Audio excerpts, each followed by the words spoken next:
ये करीब साल 2000 के आसपास की बात है। परिवार मध्य प्रदेश के बॉर्डर पर बसे बुंदेलखंड के एक दूर दराज के गांव में रहने गया था। मेरे दादाजी गोपाल राव उस इलाके में नए नए शुरू हुए एक सरकारी प्रोजेक्ट के चीफ सिक्योरिटी ऑफिसर के पद पर तैनात हुए थे। वो प्रोजेक्ट करीब 3 साल का था, वजह से उन्हें वहीं रहना पड़ने वाला था। अपनी फैमिली को लेकर वहीं रहने चले गए थे। फैमिली में उनकी माँ और उनकी 2 बेटियां थी, निशा और गिरिजा। गिरिजा मेरी माँ है। ये कहानी मैं आपको उन्हीं के नजरिए से सुनाऊंगा, ठीक वैसी जैसी उन्होंने मुझे सुनाई थी। ये कहानी सुनते हैं।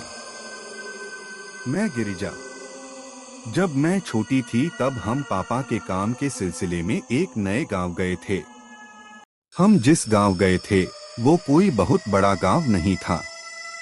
दिन में तो वो गांव बहुत शांत, खूबसूरत और सीधा सादा लगता था, लेकिन अंधेरा होते ही वहां सन्नाटा पसर जाता था। गांव के बीचों बीच हमारा एक बड़ा पुराने जमाने का पत्थरों का घर था, जिसके बाजू में एक बड़ी खुली जगह के पुराने पेड़ थे। लेकिन इस घर की सबसे बड़ी दिक्कत यह थी कि उस दौर में गांवों की बनावट के हिसाब से घर के अंदर टॉयलेट नहीं होता था। घर के मुख्य बाड़े से करीब 50 कदम दूर पीछे की तरफ एक सुनसान कोने में पुरानी ईंटों का बना हुआ एक बाहरी टॉयलेट था, और उसके पास ही थोड़ी दूरी पर एक बहुत पुराना गहरा पत्थरों का कुआं था। बच्चे वहां खेलते थे, पर घर के बड़े लोग हमेशा एक बात का ध्यान रखते थे।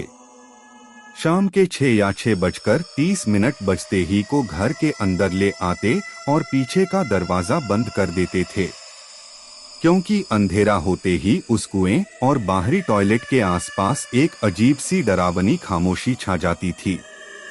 को इस बात का भी हमेशा डर लगा रहता था बच्चे कहीं अंधेरे में उस कुएं के पास ना चले जाएं, और इसलिए वो हमें हमेशा डांटती थी। पापा के बारे में बताऊं तो पापा करीब 7 फीट ऊंचे और दमदार पर्सनालिटी के इंसान थे। मिलिट्री और पुलिस डिपार्टमेंट के लंबे अनुभव की वजह से यह शब्द उनकी डिक्शनरी में नहीं था। सरकारी प्रोजेक्ट के काम की वजह से घर आने में संगीत रात को बहुत देर हो जाती थी, मतलब रात के 12:30 या 1 के आसपास घर लौटना पड़ता था। रात को घर आने के बाद उनकी एक पक्की आदत थी, वो पहले घर के पीछे बने उस बाहरी टॉयलेट की तरफ जाते, वहां के नल पर हाथ पैर धोते और उसके बाद ही वो घर के अंदर आकर सोते थे। गांव के कुछ पुराने लोग मेरी दादी से अक्सर कहते थे, इतनी रात को अकेले उस कुएं के पास क्यों जाते हैं? आपको पता नहीं है क्या वो जगह ठीक नहीं है? अंधेरा होने के बाद उधर गांव का कोई इंसान भटकता तक नहीं सुनकर मेरी दादी हमेशा डर जाती थी। अब वो जो कुआं था का सबसे पुराना कुआं था, मतलब वो हमारा पर्सनल नहीं था, बल्कि सरकारी कुआं था। दिन भर गांव के लोगों और औरतों का वहां आना जाना लगा रहता था, पर शाम होने के बाद उधर कोई भटकता नहीं था। दादी को जब उस कुएं और उस जगह के बारे में कुछ अजीब बातें पता चली, तब दादी ने भी पापा को कई बार टोका था। वो उन्हें हमेशा कहती थी, अरे गोपाला, रात के वक्त उधर मत जाया कर, जो कुछ भी हो सुबह उजाला होने पर कर लिया कर, वो जगह ठीक नहीं है। पर पापा किसी की बात सुनते नहीं थे। उन्होंने इतने साल आर्मी और पुलिस में गुजारे थे, उन्हें इन सब बातों पर यकीन नहीं था। उन्हें भरोसा था शरीर की ताकत पर। घर के पीछे के उस पुराने टॉयलेट की बनावट बहुत बेचैन करने वाली थी। पुरानी ईंटों की दीवारें ऊंची थी, पर उस केबिन के ऊपर थी बस ऊंचाई पर लकड़ी के तख्तों की एक टेम्परेरी छत थी, और उस पर एक टीन का पतरा लगा हुआ था, यानी हवा आने जाने के लिए छत और दीवार के बीच में थोड़ा गैप था, और वहां से ऊपर का खुला काला अंधेरा साफ दिखाई देता था। और ठीक वहीं टॉयलेट के बिल्कुल सामने थोड़ी ही दूरी पर वो पुराना कुआं था, जहां से पानी निकालने संगीत के लिए एक लोहे का गरारी पहिया लगा हुआ था। रात के वक्त वहां ऐसा सुन्न कर देने वाला सन्नाटा होता था कि जंगल से आने वाली हवा की आवाज भी किसी रोती हुई औरत जैसी महसूस होती थी। हमें वहां गए हुए कुछ 2 या 2.5 महीने हुए थे। वो शायद नवंबर का महीना था। उस महीने की एक बेहद ठंडी रात को पापा हमेशा की तरह करीब 1 बजे ड्यूटी से वापस लौटे थे। पूरा गांव सोया हुआ था। चारों तरफ घना कोहरा छाया था। पापा ने अपनी बंदूक और बैग घर में रखा, हाथ में टॉर्च ली और वो उस अंधेरे पिछले आंगन से बाहरी टॉयलेट की तरफ निकल पड़े। आसमान में चांद बादलों के पीछे छुपा हुआ था। टॉर्च की सफेद रोशनी ही उनकी इकलौती साथी थी। पापा टॉयलेट के उस केबिन में घुसे और उन्होंने लकड़ी के दरवाजे की कुंडी अंदर से लगा ली। वो अंदर अभी सेट ही हुए थे कि तभी 2 ही मिनट में बाहर के सन्नाटे में एक अजीब सी आवाज आने लगी। छप छप छप। टॉयलेट के बिल्कुल सामने उस पुराने कुएं के चबूतरे पर कोई बहुत जल्दी जल्दी में कपड़े धो रहा हो। वो आवाज ठीक वैसे ही संगीत थी। उस आवाज के साथ ही किसी औरत के हाथों की कांच की संगीत चूड़ियों की खनखन जैसी तीखी आवाज भी उस सन्नाटे में गूंज रही थी। पापा एक पल के लिए चौंक गए। इस आधी रात को इतनी ठंड में गांव की कौन सी औरत यहाँ कुएं पर कपड़े धोने आएगी? उन्हें बड़ा अचंभा हुआ। कपड़े को पत्थर पर पटकने की वो आवाज तेजी से बढ़ती ही जा रही थी, मानो वो इंसान में अमानवीय ताकत से उन कपड़ों को कुएं के पत्थर पर पीट रहा हो। पापा ने अंदर से ही संगीत भारी आवाज में पूछा, कौन है बाहर? पर उनके सवाल का कोई जवाब नहीं मिला। उल्टे उस कपड़े धोने की आवाज के साथ ही मध्यम बारीक आवाज आने लगी। कोई रहस्यमय पुराना गाना दबी आवाज में गुनगुना रही थी। वो गुनगुनाने की आवाज दीवारों के अंदर से उन्हें गूंजती हुई महसूस हुई, जिसने पापा के बदन में सरसरा कर रोंगटे खड़े कर दिए। पापा ने तुरंत लकड़ी के दरवाजे की कुंडी खोली बाहर आ गए। उन्होंने टॉर्च की रोशनी सीधी उस कुएं के चबूतरे पर डाली, पर उन्हें वहां जो कुछ भी दिखा उस घटना ने उनकी तार्किक बुद्धि को एक बड़ा झटका दिया, क्योंकि कुएं के चबूतरे पर कोई नहीं था। पूरा पत्थरों का चबूतरा बिल्कुल सूखा पड़ा था। जमीन पर पानी की एक बूंद भी नहीं थी। वहां कोई कपड़े थे। पापा आसपास देखते हुए धीरे धीरे चलकर उस कुएं के पास चले गए और उन्होंने कुएं में टॉर्च मारकर देखा। सिर्फ काला शाह शांत पानी था। का पसीना पोंछा और सोचा, शायद काम की थकान से ऐसा वहम हुआ होगा, और ऐसा सोचकर वो घर चले गए। पर ये सिलसिला यहीं नहीं रुका। अगले 8-10 दिनों में जब जब पापा उस रात के वक्त टॉयलेट जाते, तब ठीक वहीं कुएं की तरफ से आने वाली वो कपड़े धोने की चूड़ियों की औरत के गुनगुनाने की आवाज उन्हें कई बार आती रही, और हर बार बाहर आकर देखने पर वो कुएं वाली जगह पूरी तरह सूखी और खाली होती थी। पापा को अब समझ आ चुका था, प्राकृतिक घटना नहीं है, यहाँ कुछ बहुत ही विकृत समझ के परे कुछ हो रहा है। पर उनका स्वभाव निडर था। इतना सब होने के बाद भी उन्होंने वहां जाना बंद नहीं किया। मतलब ये रोज नहीं होता था, अचानक कभी कभार ही होता था। इसी वजह से अंदाजा नहीं लगा पा रहे थे ये चल क्या रहा है। ने मन में एक बात पक्की कर ली थी कि जब कभी दोबारा ये आवाज आएगी तब इसके पीछे क्या चक्कर है लगाकर ही रहूंगा। ऐसे ही कुछ दिन शांति से बीते, और एक रात माहौल बहुत ही अजीब हो गया था। उस रात बाहर हवाएं बहुत तेज चल रही थी। वो हमेशा की तरह रात 1:30 बजे आंगन में आए। इस बार वो उस केबिन में यानी टॉयलेट के अंदर जाकर बैठे नहीं थे। उन्होंने सिर्फ पानी की बाल्टी अंदर रखी, दरवाजे को हल्का सा सटा दिया। अंदर बेहद शांति से बिना कोई आवाज किए खड़े रहे।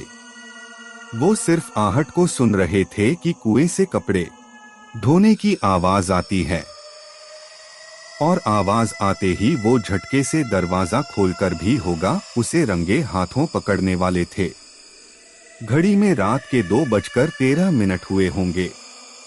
पूरे इलाके में श्मशान जैसा सन्नाटा था। हवा भी अचानक थम गई थी। पापा ने टॉर्च भी बंद कर दी थी और सांस रोककर वो आवाज की आहट लेते हुए शांत खड़े रहे। अब वहां सिर्फ उनकी सांसों की आवाज थी। ऊपर दीवार और छत के बीच जो जगह थी वहां से चांद की रोशनी अंदर आ रही थी, यानी चांद आसमान में ठीक उसी कोण पर था। गैप से पापा को चांद आसमान संगीत में दिखाई दे रहा था। उन्होंने दोबारा नजर नीचे की और दरवाजे के पास कान लगाकर बाहर से कोई आवाज आती है क्या ये सुनने की कोशिश करने लगे। अचानक उन्हें एक अलग ही एहसास हुआ। टॉयलेट के अंदर ऊपर से गिरने वाली वो चांद की रोशनी अचानक से थोड़ी धुंधली हो गई, मानो ऊपर खुली हवा में बड़ी चीज आकर रुक गई हो। उन्हें ये महसूस हुआ कि उनके सिर के ऊपर छत और दीवार के बीच जो जगह खाली थी जहां से चांद की रोशनी आ रही थी उस 10 फीट की ऊंची दीवार के ऊपर से गया है। पापा ने अपना सिर धीरे से ऊपर किया। छत और तख्तों के बीच की दरार से ऊपर देखा नहीं होगा, पर वहां देखकर एक पल के लिए उन्हें झटका सा लगा। उस 10 फीट की सीधी ईंटों की दीवार की ऊपरी छोर से इंसानी चेहरा नीचे की तरफ झुका हुआ था और वो सीधे पापा की तरफ देख रहा था। वो चेहरा उस ऊंची दीवार के किनारे से इतना नीचे आ चुका था कि वो पापा के चेहरे से ही फीट दूरी पर था। उसके बाल पूरी तरह से गीले और कीचड़ से सने हुए थे, मानो वो आकृति अभी अभी उस कुएं के गहरे पानी से बाहर निकलकर आई हो। उसके लंबे बाल नीचे लटक रहे थे। चांद की मध्यम रोशनी में पापा ने देखा कि उसके चेहरे पर आंखें नहीं थी, बल्कि 2 बड़े सफेद छल्ले थे जो पूरी तरह खुले हुए थे, और वो आकृति दीवार का कोई सहारा लिए बिना सिर्फ हवा में लटककर उस तंग जगह से ऊपर से नीचे झांक रही थी। वो पापा के मुंह की तरफ आंखें गड़ाए देख रही थी, मानो वो ये परख रही हो कि ये 7 फीट का आदमी उसे देखकर डरता है या नहीं। उसे देखते हुए ही पापा के सीने में धड़कन बढ़ गई। वो चेहरा जितनी शांति से ऊपर आया था उतनी ही तेजी से वो दोबारा पीछे चला गया। कि सेकंड उन्हें फिर हंसी से वही कपड़े धोने की आवाज और चूड़ियों की खनखन सुनाई दी और वही अमानवीय गुनगुनाहट सुनाई दी। पर इस बार उन्होंने कुछ भी सोचे बिना में कुंडी खोली। कुंडी खोलकर वो झटके से बाहर पिछले आंगन में आ गए। उनके दाएं हाथ की टॉर्च की सफेद रोशनी उन्होंने सीधे पर ईंटों की दीवार पर मारी। पलक झपकते ही वो कपड़े धोने की आवाज, चूड़ियों की खनखन और वो गुनगुनाहट सब कुछ एक झटके में बंद हो गया। आंगन में एक बार फिर से वही श्मशान जैसी सुनकर देने वाली खामोशी पसर गई। कुएं का पत्थरों का चबूतरा पूरी तरह सूखा पड़ा था। उस 10 फीट की उस सीधी दीवार पर किसी भी इंसान के होने का नामो निशान तक नहीं था। के 7 फीट भारी भरकम शरीर को पहली बार अंदर से एक अनजाने खौफ ने जकड़ लिया था। उनके माथे पर कपा देने वाली ठंड में भी पसीने की बूंदें आ गई थी। घर लौटे। उन्होंने लकड़ी का दरवाजा मजबूती से बंद किया, सोने चले गए। अगले दिन सुबह पापा ने संगीत रात को हुई वह घटना दादी को के कुछ पुराने लोगों को बताई। सुनकर घर के लोग भी डर गए। दादी ने तो भगवान का नाम लेते हुए बड़ा हंगामा खड़ा कर दिया। मैं तुझे पहले ही कह रही थी रात के वक्त उस कुएं और टॉयलेट की तरफ मत जाया कर, वह जगह ठीक नहीं है। कितनी बार बताया तुझे, और तू सुनता ही कहाँ है। उसी वक्त गांव के एक बुजुर्ग व्यक्ति ने, जिसने उस संगीत गांव के पुराने दिन देखे थे, उसने पापा को ले जाकर का खून से सना इतिहास सुनाया। गोपाल राव, आप जिस सरकारी घर में रह रहे हैं ना पर दाग है। कई साल पहले एक रात वहीं रहने वाले एक सनकी आदमी ने पैसों के चक्कर में अपनी ही सगी भाभी की बेरहमी से हत्या कर दी थी। हैवान ने उसका गला घोंटकर उसे मारकर उसी कुएं में फेंक दिया था। उस औरत की लाश मिली थी, सूजी हुई, फूली हुई। उसका गला इतनी जोर से दबाया गया था कि उसकी आंखें बाहर उबल आई थी और चेहरे की नसें भी फूल गई थी। पुलिस ने उस आदमी को पकड़ लिया, पर आगे उसका क्या हुआ पता नहीं। पर तब से वो कुआं और उसके आसपास की वो जगह शापित हो गई है। रात के वक्त वहां अमानवीय परछाई भटकती है। लोगों का कहना है कि ये वही औरत है जिसकी वहां मौत हुई थी और उस घटना के बाद गांव के बहुत से लोगों को उस कुएं के पास भयानक अनुभव हुए हैं, आज भी होते हैं। और ऐसी जगह पर आप जाने की हिम्मत ना करें। बस यही सुझाव है मेरा। उस रात गांव के उस बूढ़े आदमी के जरिए सुनाया गया कुएं का वो खून से सना इतिहास सुनकर मतलब गोपाल राव घर लौटे तो सही दिमाग से नहीं निकल रहा था। मिलिट्री के अनुशासन में पले बढ़े उनके दिमाग के लिए भूत प्रेत पर भरोसा करना मुश्किल था। पर पिछले कुछ दिनों में खुद अनुभव की गई घटनाओं को नकार भी नहीं सकते थे कि मन एक पक्का फैसला किया, चाहे कुछ भी हो जाए इस जगह का सच मैं पता लगाकर ही रहूंगा और उस ताकत को यहाँ से खदेड़ दूंगा। इसके बाद भी पापा ने कई बार उस चीज का सामना करने की कोशिश की, पर वो चीज कभी उनके सामने नहीं आई। इस घटना को करीब करीब 1 महीना बीत गया। नवंबर खत्म होकर दिसंबर की कड़ाके की ठंड शुरू हो चुकी थी। उस 1 महीने के दौरान पापा को कोई भी बात महसूस नहीं हुई।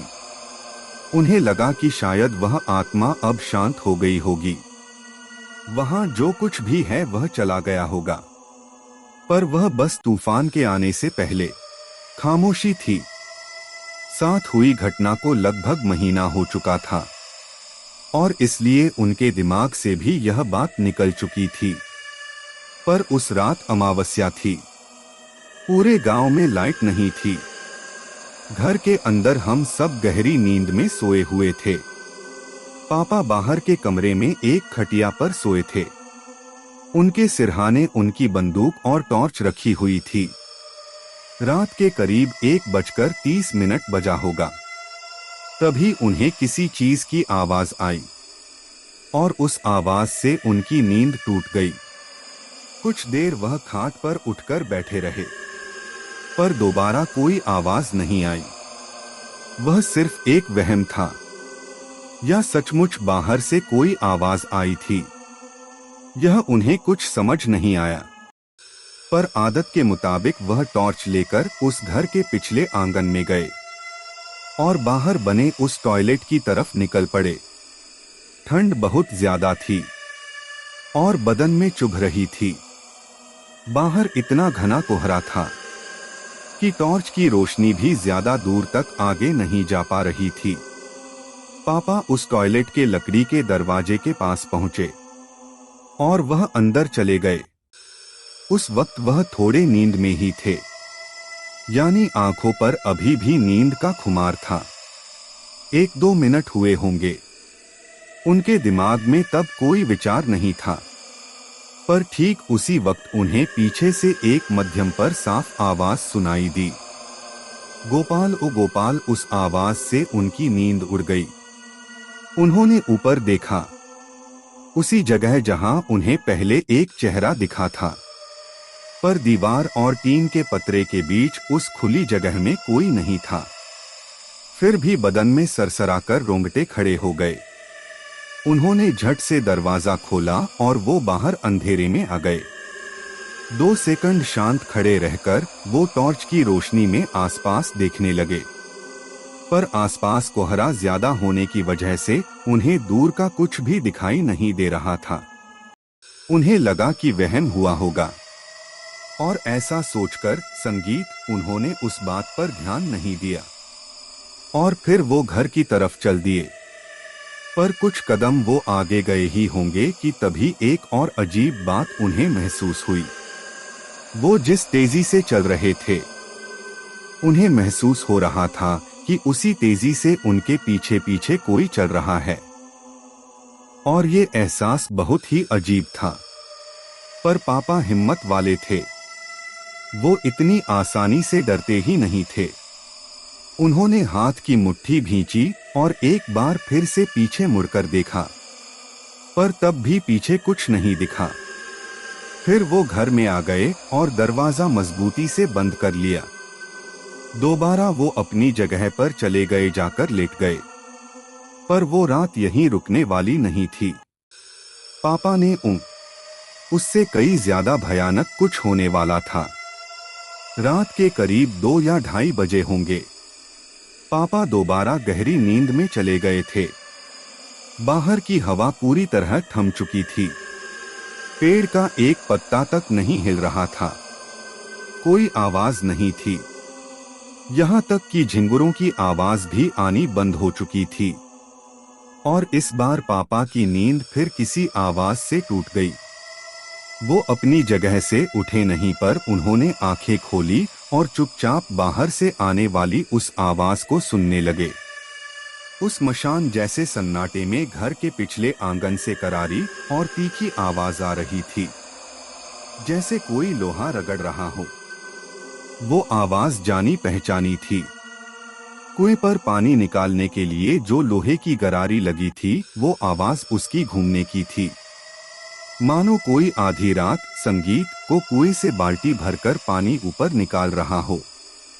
पापा धीरे से खाट से उठे और बाएं हाथ में टॉर्च और दाएं हाथ में वो लंबी नली वाली बंदूक लेकर वो बेहद सतर्क कदमों से पिछली खिड़की के पास चले गए। वो खिड़की सीधे कुएं की दिशा में खुलती थी। पापा ने लकड़ी की खिड़की का पल्ला बहुत धीरे से बिना कोई आवाज किए 1 इंच की दरार जितना खोला और वहीं से कोहरे में बाहर देखा। और तब बाहर का मंजर देखकर उनकी आंखें फटी की फटी रह गई। कुएं की वो पुरानी लोहे की गरारी बिना किसी का हाथ लगे अपने आप ही बेहद तेज रफ्तार से गोल गोल घूम रही थी और उस पर लगी वो मोटी रस्सी कुएं के काले शाह पेट में नीचे जा रही थी और दोबारा ऊपर आ रही थी। और चौंकाने वाली बात ये थी कि कुएं के उस सूखे पत्थरों के चबूतरे पर बड़ी काली आकृति बैठी थी। उसकी पीठ घर की खिड़की की तरफ थी और उसके बाल इतने लंबे थे कि वह जमीन पर रेंग रहे थे। वह आकृति कुएं से बाल्टी ऊपर आने का इंतजार कर रही थी। जैसे जैसे बाल्टी ऊपर आती वैसे वैसे वह आकृति कि अपने कीचड़ से सने हाथ कुएं के अंदर डालती। पापा ने टॉर्च चालू की, रोशनी कुएं की दिशा में मारी। तब उन्हें समझ आया कि वह बाल्टी से पानी नहीं निकाल रही थी, बल्कि वह कुएं के उस संगीत काले स्याह पानी से इंसानी हड्डियां बाहर निकाल रही थी। एक एक हड्डी बाहर निकालती उसे अपने डरावने नाखूनों से खरोचती के चबूतरे पर धाड़ धाड़ करके पटकती थी। उन हड्डियों की खिड़की पर पड़ने वाली आवाज और उस अमानवीय तमाशे को देखकर बंदूक पकड़ते समय पापा के हाथ थरथराने लगे। और इतने में उस काली आकृति ने हड्डियों को खरोचना अचानक से बंद कर दिया। मानो उसे एहसास हो गया था से कोई उस पर नजर रख रहा है। उसने बेहद धीमी अमानवीय रफ्तार से अपना शरीर बिना हिलाए सिर्फ अपनी गर्दन को 360 डिग्री गोल घुमाकर सीधे पीछे यानी पापा जिस खिड़की के पास खड़े थे वहां देखा। खिड़की की दरार से पापा को उसका वह बदसूरत सफेद पड़ चुका हुआ चेहरा साफ दिखाई दिया। उसने पापा की तरफ देखा और उसके चेहरे पर मुस्कान उभर आई और उसके साथ ही उसके हलक से एक बहुत अजीब सी आवाज निकली। कराहने की आवाज, चीखने की आवाज। वो मुस्कान इंसानी नहीं थी, मानो कई औरतें एक साथ चिल्ला रही हो या रो रही हो। वो भयानक आवाज ठीक वैसी ही थी। और ठीक उसी पल उस आकृति ने चबूतरे से रेंगते हुए सीधे उस खिड़की की दिशा में झपट्टा मारा। पापा ने तुरंत खिड़की के दोनों पल्ले जोर से बंद कर दिए। से लोहे की कुंडी मजबूती से लगा दी। अगले ही सेकंड उस लकड़ी की खिड़की पर बाहर से कोई नाखूनों से बहुत तेज रफ्तार से खरोंचने लगा, मानो लकड़ी तोड़कर वो आकृति अंदर आने के लिए झटपटा रही हो। खौफ के उस आखिरी मुकाम पर पहुंचने के बाद पापा के अंदर पुराना मिलिट्री का जज्बा जाग उठा। उनके अंदर जो डर था उसकी जगह तेजी से एक गुस्से ने ले ली। पापा ने अपनी बंदूक तानी और खिड़की की तरफ चिल्लाए, पीछे हट, मैं कह रहा हूं ना, पीछे हट, हट पीछे। वो अभी भी डरे नहीं थे, या उन्हें अगर डर लग भी रहा था पर काबू पा रहे थे। उन्होंने दोबारा शांति से सोचा और हिम्मत करके में खिड़की की कुंडी खोली और दरवाजा पूरा खोलकर वो सीधे बाहर पिछले आंगन में आ गए। उन्होंने अपनी टॉर्च चालू की और उसकी तेज रोशनी उन्होंने सीधे उस कुएं की तरफ मारी। फिर से पहले जैसी श्मशान जैसी खामोशी छाई हुई थी। अब वहां झींगुरों की, हवा की, पत्तों की कोई आवाज नहीं थी। सामने चारों तरफ आंखों को जो भी दिख रहा था वो सिर्फ कोहरा था, और उस कोहरे में दूर बनी वो कुएं वाली जगह साफ दिख रही थी। पर अब वहां कुछ भी नहीं था, मानो वहां कुछ हुआ ही ना हो, या अब तक जो कुछ भी हुआ था वो महज एक वहम था। पापा सीधे उस कुएं के पास गए। उन्होंने टॉर्च की रोशनी में कुएं के अंदर झांक कर देखा। कुआं भी गहरा शांत था। वो पीछे मुड़े और दोबारा घर की तरफ जाने लगे। वो कुछ 5-10 कदम ही आगे बढ़े होंगे कि तभी पीछे कुएं के गहरे पानी से बहुत तेज बुलबुलों की और पानी उछलने की आवाज आई। पापा ने झटके से पीछे मुड़कर कुएं पर टॉर्च मारी, और तब कुएं के शांत पानी से वो अमानवीय आकृति धीरे धीरे ऊपर आ रही थी। उसके गीले लंबे काले बाल उसके बदसूरत चेहरे पर फैले हुए थे, और उस अंधेरे में उस कुएं के अंदर से एक बेहद भारी और डरावनी आवाज में उसने सीधे पापा का नाम पुकारा, गोपाल, गोपाल, मेरी तरफ देखो। हंसी उस आवाज को सुनकर पापा के पैर जमीन से सट गए।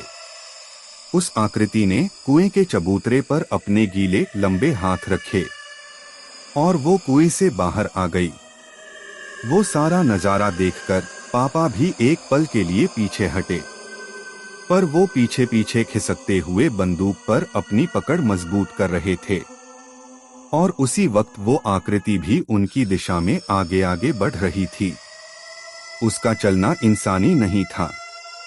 उसके पैर उल्टे थे, तलवे पीछे थे और उंगलियां आगे, और वो उनकी तरफ देखते हुए सीधी खड़ी थी। पर वो आकृति अपना चेहरा गोल गोल घुमाते हुए एक अस्वाभाविक रफ्तार से हंसती हुई पापा की तरफ आ रही थी। उसके चेहरे पर गुस्सा, क्रूरता के भाव साफ दिख रहे थे। अपनी जगह पर रुक गई और पापा भी रुक गए, पर ऐसा एक आध पल सन्नाटे में गुजरा होगा, और फिर कुछ समझने से पहले ही वो आकृति पापा के ऊपर झपट पड़ी। वो उनके ऊपर झपटते समय भी जोर जोर से हंस रही थी, और उसी पल पापा ने पीछे हटते हुए झटके से बंदूक दोनों हाथों में पकड़कर ऊपर की और उस आकृति संगीत पर गोली चला दी। पापा ने अपनी जिंदगी में पहली बार खौफ के आखिरी छोर का अनुभव किया था। उनके बिल्कुल करीब पहुंच गई थी। बर्फ जैसे ठंडे हाथ पापा की गर्दन की तरफ बढ़े। ठीक उसी पल पापा ने अपने मन के डर पर काबू पा लिया। उनके अंदर एक अलग ही बहादुरी आ गई। भी अपनी पीठ नहीं दिखाता, और उनके बालों में ही उनकी सारी ताकत होती है। सुनी एक बात उनके दिमाग में कौंध गई, और पापा ने पीछे हटने के बजाय उल्टे पैरों से भागने वाली उस आकृति के वो गीले और लंबे बाल पकड़ने के लिए अपना हाथ आगे बढ़ा दिया। कि पापा का हाथ उसके बालों की तरफ बढ़ा। उसने हवा में एक भयानक चीख मारी। चीखने की आवाज, कराहने की आवाज। वो समझ गई थी कि ये इंसान उसके डरावने रूप को देखकर भी डरा नहीं है और ना ही वो उससे हार मान रहा है। और झटके से वो आकृति पापा के हाथ को चकमा देकर उल्टे पैरों से पीछे भागती हुई उस बरगद के पुराने पेड़ की अंधेरी परछाई में 1 सेकंड में गायब हो गई। पर उसका भागना बहुत अजीब था। मतलब जिस तरह से वो आगे बढ़ी थी उसी हालत में वो पीछे भाग रही थी। मतलब उसका चेहरा, धड़ सब पापा की तरफ था और वो पेट नहीं दिखा रही थी। वो गायब तो हो गई, पर फिर भी उसकी हंसी की आवाज काफी देर तक दूर के पहाड़ों संगीत में गूंजती रही। गोली की आवाज से माँ और दादी यानी हम सब जाग गए थे। पर ये सब हुआ और फिर घर से हम सब